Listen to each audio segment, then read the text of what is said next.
Corona warrior లాగా ఓపిడికి వెళ్ళి మందులు ఇవ్వడం కానీ వారికి చేతైన సహాయం చేస్తూ ఉన్నారంట మేడం. నిజంగా ఇంత చిన్న వయసులో జీవిత సాఫల్య అవార్డు పొందాలి అని అంటే ఎంత పుణ్యం చేస్తే కానీ పొందదు. నేను అదే అన్నాను సార్, ఫోటో చూసినప్పుడు నేను సార్తో అన్నాను అనమాట, సార్ పెద్ద పులి కడుపున పిల్లి పుట్టదు సార్ అని అన్నాను. ఒకసారి ఉజ్వల శ్రీధర్ గారికి చప్పట్లతో అభినందన చేస్తున్నాను. ఈరోజు మన పతంజలి పిరమిడ్ ధ్యానం తరఫున ఒక చిన్న సత్కారం చేసుకున్నాం మేడంకి. మేడం అన్నారు, అమ్మ అన్నారు, సుజాతమ్మ అన్నారు, మనలో మనకెందుకమ్మా సన్మానము, మనకెందుకు అని అన్నారు. ఎంతో మందిని బిడ్డల్ని ప్రోత్సహిస్తున్నాం కదా, మన బిడ్డను మనం ప్రోత్సహించుకోకపోతే ఎలాగా? ఎంతమందికో స్ఫూర్తిగా నిలుస్తున్నారు.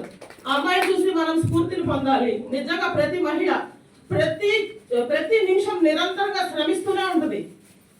నాకు పరిచయం అయి కొద్ది రోజుల కాలమే అయింది, అయినా కానీ అద్భుతంగా తన కార్యాలయంలో డెడికేషన్ గా అంకిత భావంతో పనిచేస్తూ ఉంటుంది.